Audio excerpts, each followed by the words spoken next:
the king of bling and the boss of Wyldecrest Parks, Europe's biggest mobile home park operator, Alfie Best, affectionately known as the Gypsy Billionaire, has built an enviable empire comprising 17 companies. Today on Sound Advice, Entrepreneurs Unfiltered, he's going to tell us how he bounced back from bankruptcy, how he maintains momentum in his business even at such scale, and how he copes with prejudice even now. Welcome, Alfie. Thank you. I'm not sure with a build-up like that I'm the right person you should be speaking to, but thank you. So humble. Achieved so much and yet so humble. I love it. But maybe that stems from your background. Do you mind just telling us a bit about your early life and how those experiences have shaped you as an entrepreneur? I'm a Romany gypsy, and we were born in relatively very poor circumstances. Although, to be honest with you, and I say this to a lot of people, I didn't perceive ourselves as being poor. You know, my mother and father did a fantastic job in bringing me up and giving me the best that they could. I didn't actually realise we were, financially poor until I was 12 or 13. I didn't particularly go without, but now I understand wealth, and I sort of got to understand what a car breaking down and living in a caravan wasn't conceived as being wealthy. I actually genuinely thought it was at the time. So, I think it's how you look at the glass, half full or half empty. I've been blessed with a mindset most of my life to look at things half full and never considering things as being half empty, always looking at them as an opportunity. And were your parents quite entrepreneurial? Do you think that's where you got your get up and go from?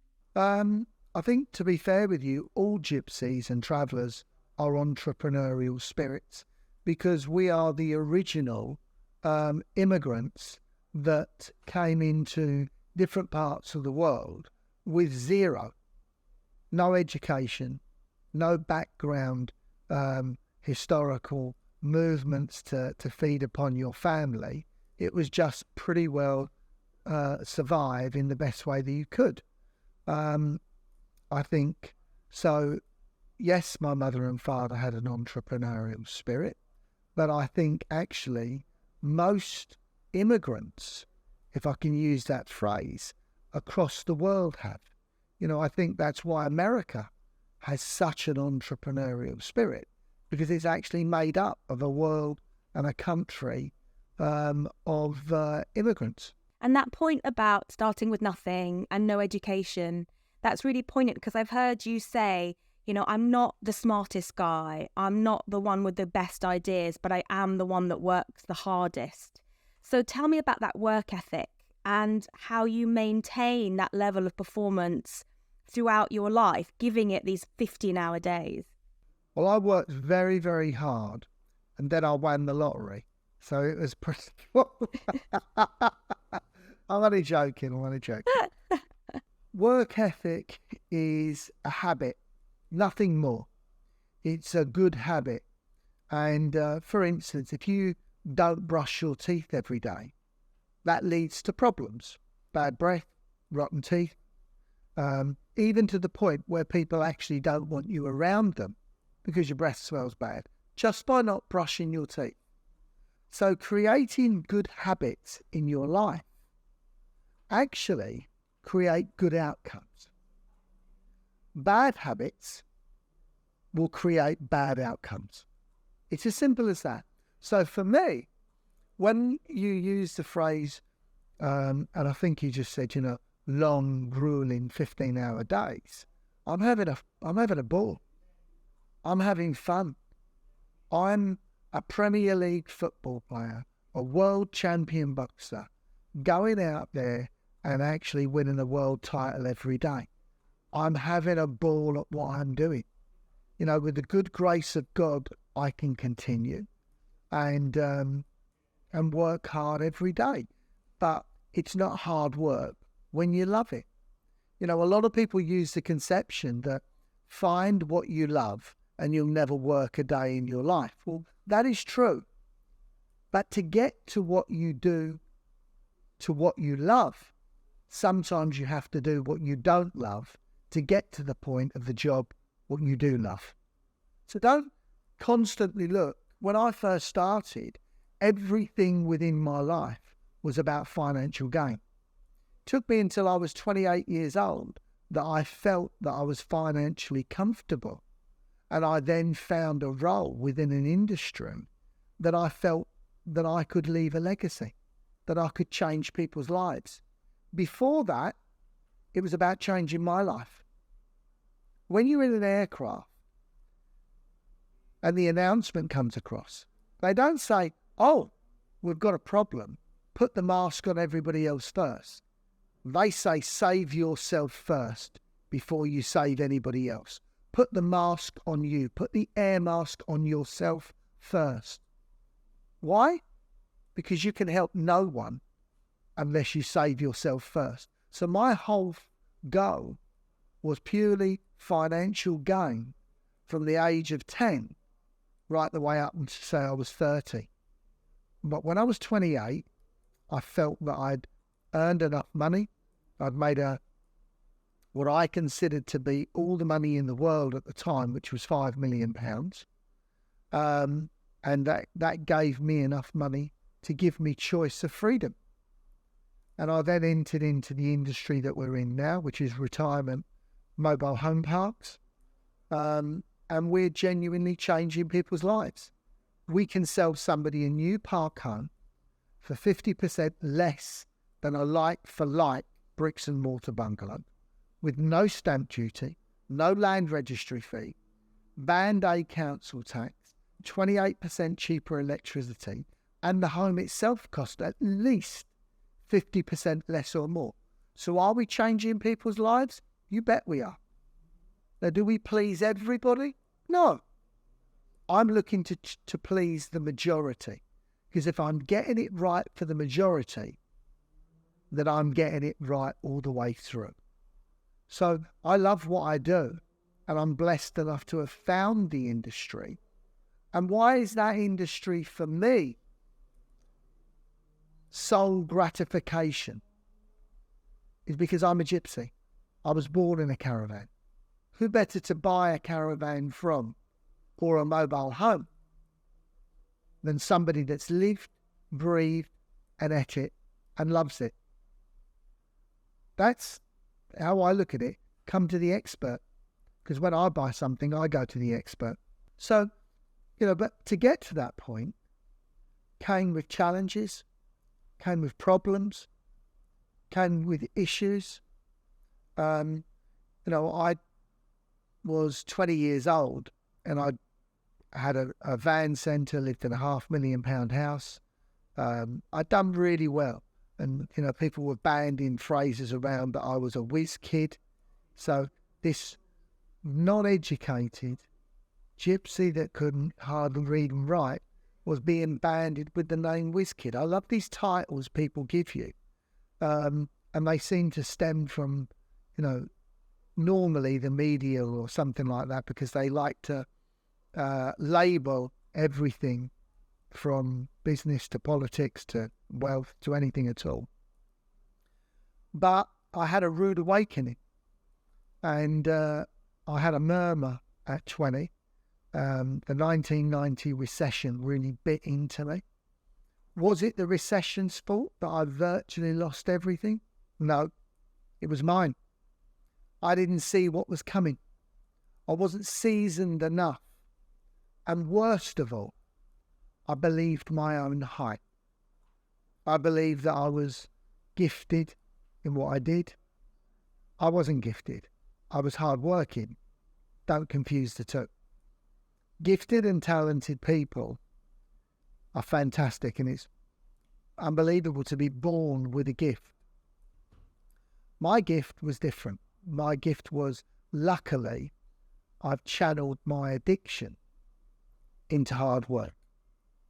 And that hard work has been channeled to habits, creating good habits every day. And if you can create one good habit a month, you're going to be successful. That's great advice. And that point about not necessarily loving what you're doing now, but knowing that it's a stepping stone to being happier in the future, I think that resonates a lot, especially with people listening, because you didn't always have a glamorous lifestyle. You used to work in drainage, is that right? You were literally unblocking drains for a part of your life. And from there, you now have this incredible lifestyle, incredible business empire. How did you get from there to here? Can you take us on a summary of those jumps? To give you a skeleton summary of my life, was at 12, I worked with my dad knocking on doors, selling tarmac. Did that up until I was 15 or 16. I then decided I wanted to go into buying and selling commercial vehicles and hiring them out. I did that. I bought my first house and my van centre when I was 18. I was driving a brand new convertible Porsche. I bought a block of flats in Forest Gate. And then by 20, I was in a position called negative equity, where I owed more to the bank than the properties were worth. So I had to make some harsh decisions. I moved out of the house, slept in the back of an escort van, sold the Porsche, sold the vehicles, cleared the site out, broke it down into little small sectional mechanical bays that I could rent out to car sprayers, mechanics, cups and saucer, sales market type place at the front of the showroom, and I was getting 50, 60, £150 a month, just about making the mortgage.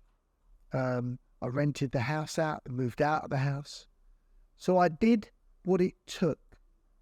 I didn't just think, oh my God, what am I going to do? Whereas a lot of people would have thought, we can't move out of our house, we'll have nowhere to live. Well, the choices are, I would have had nowhere to live if I'd have stayed in the house. Just would have been a few months later that the bank would have repossessed. But by moving out, I managed to rent it. That made a big difference. I did the same with every other piece of property I had, but that meant I had nowhere. I managed to work through that. That put me in good stead with the banks, because they could see that I was somebody that then just didn't give up. I then went and got a job in a mobile phone shop and was getting paid £70 a week. This is somebody that's gone from owning a business, living in a £500,000 house, to now working for someone on £70 where I was earning £150,000. It's like night and day. I worked there for approximately 8 to 12 weeks till I learned the industry. And then within 18 months, I'd opened 18 stores across the UK. 4 years later, we sold that business out to a subsidiary company of Vodafone. I then went back into commercial property. I've always had a love for property. That business is still flowing and functioning today. And that business is potentially worth somewhere in the region of £150 million today. After that, I then went into a retirement mobile home parks, which was where I found my love. I would say I found my calling as a businessman because I'm from that industry, even though I didn't know it.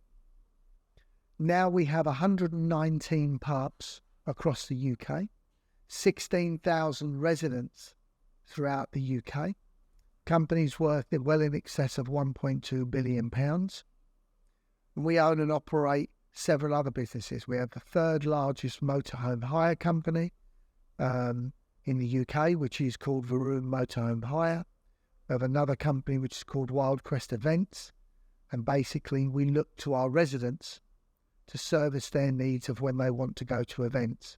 We have a small finance company that's called Best Park Home Finance, that we loan finance out as banks don't support financing for park homes. And there's a number of other small companies that we have. And we're very privileged, and I'm very privileged to have great teams around me that I learn from every day. I'm just the one that people take a synergy from the story that's happened in my life, And I say to everybody, look, my story isn't that special. There's better people out there with much better stories than me. The only difference is with me, I've bucked the trend, because in the UK, we don't celebrate wealth. We don't celebrate entrepreneurship. We don't support our entrepreneurs or business people. We really don't. Whereas if you take America, they celebrate it. We have a glass ceiling here to hold people down and put them in their box and pay their tax and just work away. Well, people like yourself that are doing these podcasts, that are putting it out there that you don't have to conform. Those are the boundaries they give us. It's up to us to push those boundaries. It's up to us to stretch that box. Because the one thing that I can say to you, without business, there is no economy. Fact. Whether it's the UK, whether it's America, whether it's Barbados, whether it's Germany, it doesn't matter where it is. And the countries that push for more entrepreneurship and more businesses to survive and thrive will be superior in the world. You've only got to look at Dubai and how it's pushed to drive business and support businesses, and within 35 years, they've turned a sand spot into a mecca of businesses. It's not tourism anymore. They've got the free port there. They've got businesses that are running there, that are working remotely. And Singapore is now another country which is welcoming that. A lot of the Western countries have sat on their laurels and need to wake up to this. So why run a business from here? Do you kind of love it despite the challenges, or do you find it almost like a call to arms to be successful despite people holding you down? Or why not set up, headquarter yourself somewhere a bit more favourable to business? Because when you start business, if you're born in that country, you know that country. So that's where you'll tend to start your business. I didn't have the wealth or the expertise or the knowledge to look to set up. You know, all of our great entrepreneurs that are here have run for the hills. So let's name a few of them. Richard Branson, our greatest entrepreneur that has ever existed. Jim Radcliffe, phenomenal, gone, took their businesses elsewhere. Now the UK government need to wake up to this. Whereas let's go to America. You can't name me one single entrepreneur that's left, whether it's Jeff Bezos or Elon Musk or anybody you like, because America knows to support the businesses and those individuals in their country. You know, we don't no longer have people come to the UK to start businesses. When's the last business that you heard of from an international businessman that's come here to start a business? What they do is they get investors to come here and park their money up in central London. But beyond that, our investment is going elsewhere. What a shame for such a great country. Does it sound that I'm being negative towards business in the UK? No. Because the one thing that we do have in the UK are great people. The stiff upper lip does work. That good educational background that we support. But we need to fan the flames. We need to fan the flames to know that, hold on, we need to do more to support business instead of looking to flounder it. It sounds like you might have a future in politics there, Alfie. You could reform it all from the inside. This might be your calling. Look, I'm not a politician. I'm just a businessman, speaking from a businessman's point of view, who has a passion because he's British. I love my country. It's done wonderful things for me, but it wouldn't have done those wonderful things without the hard work that I've put into it. For me, the reason that I love the industry that I'm in now and why we've never sold out Here's a couple of fun facts. Wyldecrest Parks is the largest residential park home operator in the history of the UK. Not because it's privately owned, which is also an historic fact, because we've never sold out to a fund, a pension fund, or taken investment from anywhere. Our total debt level on all of our assets is less than 10% of the value of the assets themselves. So we've built something that we feel can go on for generations, and we intend to make it a worldwide company because I love it. It's changing people's lives. It's allowing them to set up their home, which the government doesn't want people to do. They want you, your mother and father, to save up and work hard all of their life, pay off their mortgage, and then retire and pass away, leaving their home to their kids. But what your mother and father didn't realise is they had an extra kid that takes the lion's share. It's called death duties at 40%. So the way the UK is geared up, our model in park homes frees that capital up for people to be able to go and live their life. So we've built a model that really does work for people that are looking not to downsize, because they're buying a home that's potentially bigger than the one they live in, but to free up capital and really live their life. And do you think there's going to be a massive boom? Because we're seeing a lot of people struggling, mortgage rates ridiculously high, repossessions around the corner. Are you going to see a mass sort of stampede towards Wyldecrest and that particular solution? Well, look, our model is growing every week, every day, every year. We're a continuous company. And look, tall trees catch a lot of wind. So I put my head above the parapet to be counted. Why? Because I want to be asked the questions of, why is the government not supporting this type of housing? Not just with me, with many other people in this industry that has a solution that can free up people's capital, that can really enjoy their life moving forward. So do I see our business growing? I don't like to use the word stampede because we couldn't cope with a stampede. Our model is based on systematic procedures and systems to follow through. What I mean is, you choose your plot, you build your home, gets delivered, and you can be moved in within 8 weeks. It's amazing. It's such a fast turnaround as well. I didn't realise it was that quick.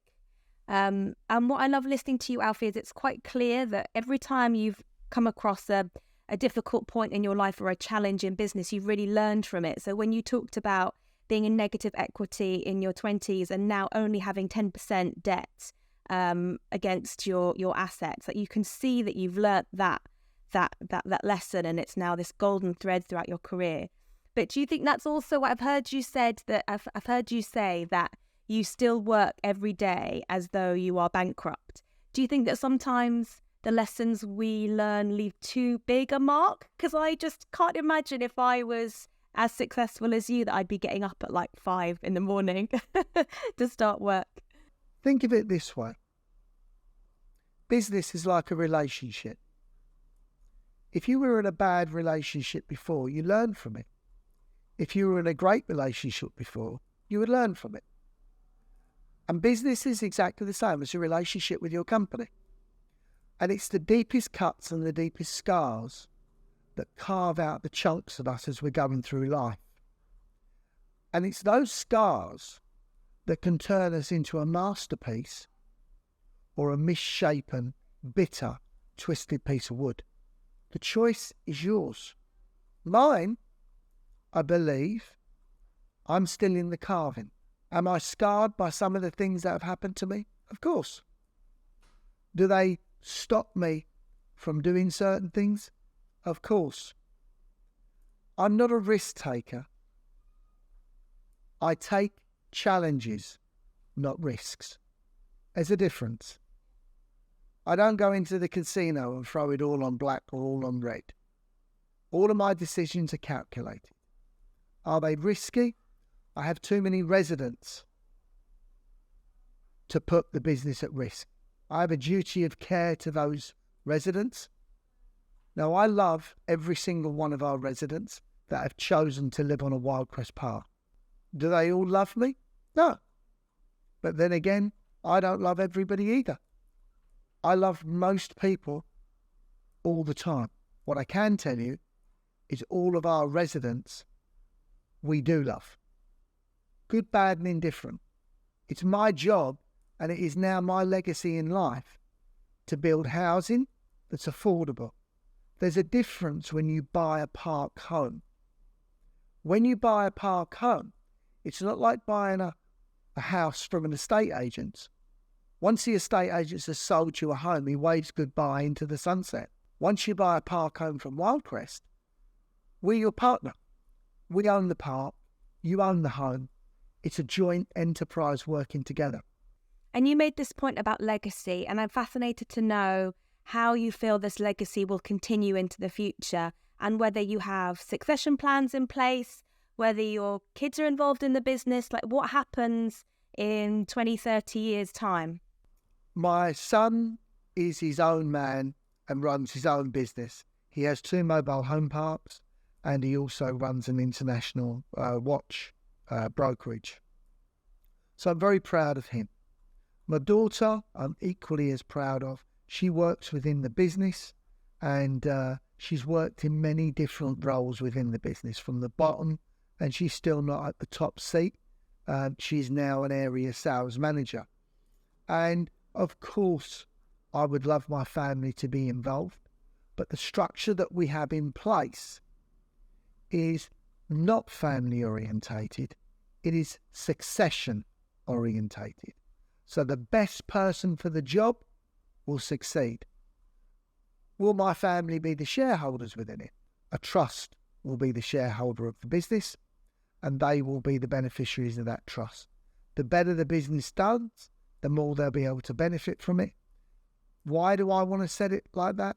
It's because I also want my residents to be safe, knowing that they're not only with a park operator that does care, but admits when they get it wrong, and that they know that they've got the best person in place, not just a family member because they're blood related. Yeah, that makes sense. And Alfie, you're known as the Gypsy Billionaire, which is sort of such a memorable label. I know you said that the media is very keen on putting labels on people, but it is one of those names you hear and it just conjures this amazing vision of an individual that's like out of the ordinary. But you have been quoted saying that you didn't tell anyone that you were Romani for many, many years. Have you faced much prejudice, and how do you deal with that now as this super successful businessman? Like, do you still have people like making judgments about you or looking down their noses, and how do you deal with it? By accepting somebody's being racist to you, you're accepting that you're different. How I look at it, it's just being abuseful. And look, you're never going to stop it as much as people are going to try and stop it. We can subdue it, we can push it down, but behind people's backs, people are always going to say abusive-natured things. No different than West Ham playing Millwall or Millwall playing West Ham. They're always going to hate each other because their team's not winning. But if there's one thing that I notice in life, success bridges all gaps. People want to talk to successful people. People want to know what the magic is. Well, I can tell you what that magic is. Hard work. That's all it is. Consistency, persistency, hard work. You get momentum and it will flow, just like a water in a river. But if you keep diverting the water every time it comes to a bend, never ever going to get any momentum. Never going to push the boat down the river. So, have I suffered any uh, racism or prejudice or whatever you want to call it? Of course I have. But so have you. We all have, in one way or a form. I just don't allow it to scar me.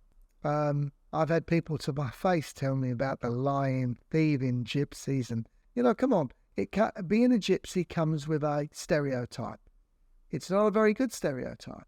Liars, cheats, and thieves. Cher has a beautiful song which I actually quite love. Gypsies, tramps, and thieves. Now, that's perfectly fine to be played. And by the way, I'm a fan of that. But Bar Black Sheep gets banned. So tell me what the difference is there. I guess it's all about the level of offence that's being experienced, I suppose. Because if it doesn't bother you, if it's water off a duck's back, then it can't be seen as offensive, perhaps. I don't know. What I would say to you is it can't be one rule for one and one rule for another. At the moment, it is the last acceptable racism. And I don't like using the word racism because I go back to what I said. It's just a form of abuse, nothing more. But it's the last acceptable bit. Did I tell anybody I was a gypsy? No, of course I didn't. Not until 15 years ago. I would never tell somebody I was a gypsy. That's going to hurt me. That's going to hold me back in business. So the bar is set much higher for me. Much higher. So I accept that challenge. I accept that the bar is higher for me. So because it's higher for me, that means I have to work harder. Has to mean I have to raise the bar to be more honourable, to be more trustworthy. And there's a lot of media stuff out there on me. Some of it good, some of it bad, some of it made up.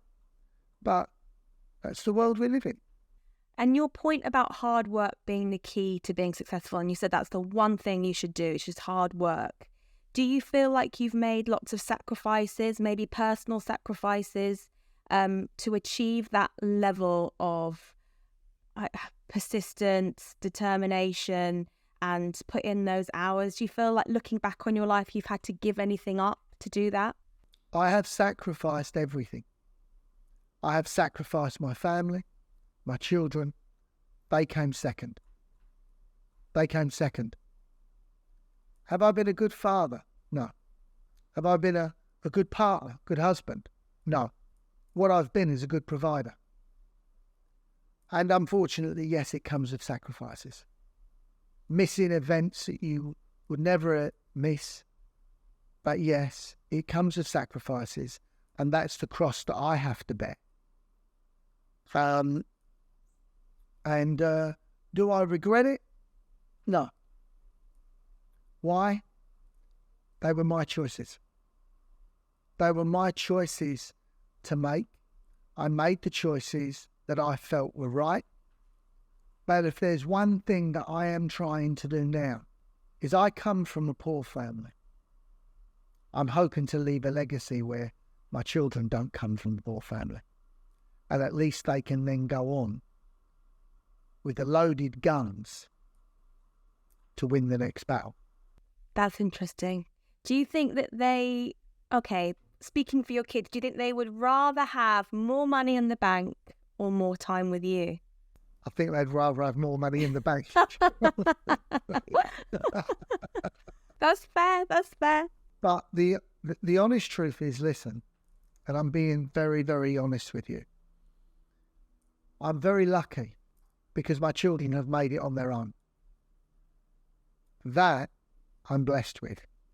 Yeah, it must be amazing to have quite entrepreneurial kids because that's something you've passed on, that work ethic and that desire to create something from nothing. So it must be sort of amazing to see that play out again in another generation. I think the amazing bit is children don't do as they're told. They do what they see. So there's a factual, which I didn't know at the time, a factual act within bringing children up. And this has been shown out in tests. If you tell a child in a test well done, you're so smart, it's amazing. In the second test, they'll do worse. If you tell the child, wow, well done, you worked really hard to get those scores, your work ethic is brilliant, really well done, those children will score better in the second. Huh. And I was shocked at this, but please Google it and check it. And apparently rewarding a child because they're smart makes them think they're smart and makes them think they can skip the queue. Rewarding a child because they think, and by the way, I've made that mistake. When I thought, we all want to think that our children are clever and ultra intelligent, but hard work beats everything. Yeah, I can see that you are living proof. And you have a documentary out, is that right? Can you tell us a bit about that and what made you decide to kind of put your life under the microscope? I didn't particularly want to do it on, I've done TV before. I did Undercover Big Boss, How the Other Half Live, and about 4 or 5 other small documentaries. To be honest with you, the reason I did those documentaries was complete marketing. That's all it was for. It wasn't to let people into my life, because I believe a private life is a happy life. But the reason I did them, it was free advertising. It was great. And look, a lot of business people that are out there in front of the media, it's not because they want to be a celebrity or be famous or be in any type of notoriety. It's about directing the traffic. It's about people seeing you. Please remember one thing. In life, it is not who you know. It's who knows you. And the people that know you, that respond to you, and if you can add a little bit of respect to that and notoriety within your field of being an expert, more people will come to you because they know you. They know you. Going back to the film documentary which was launched at Cannes, it was very, very well received. It was a film made by Joel Vanderkom from Vanderkom Films. I didn't particularly want to do it because I didn't really see where the benefit was to me or to the business or anything else. But after watching it, I think people are going to like it because I think it will give them a little bit of insight into anything's achievable. I am not a smart man. I'm really not. I'm just common sense. Or I believe I'm common sense. And one of the hardest things to do is, as you climb the ladder of success, is to keep your feet firmly on the steps of that ladder. Because if you step left or step right, you're going to fall off. And you'll come down the ladder the same way that you went up it, only with a lot more splinters. So it's basically making sure that you stick to the rungs of the ladder and continue up, one step at a time. But the film was very well received. Everybody that's spoken to me that's watched it have given me good reports. The launch in Cannes was documented by the Daily Mail. They voted it as one of the best documentary films of Cannes. And it's now being launched in several other festivals, and then hopefully it'll hit the screen sometime next year. So for our listeners, would you recommend being very open and speaking about their past, their personalities, their foibles? And because people buy from people, does that make their business grow? Will that make them more, approachable? Is that a good route to grow a business, to be a very visible front man or front woman? People buy from people. And if they feel that they know you and understand you, let me put it to you another way. Who would you rather you spend your money with? An ethical company with somebody that stands up and puts their head above the parapet, or somebody that's hidden, you never get to see, You never really know what's going on there. And I actually genuinely believe the only two people that have done what I've done is me and Richard Branson, who put his head above the parapet. And when he first started, he wasn't the most eloquently spoken. He had a small stutter, but he didn't let that hold him back. And look at him now. You know, a British celebration. How good is that? So, do I think in being open? There are three sides to all of us. There's one side that we show to the general people that we see every day. There's another side that we show to our family and friends. And there's a third side.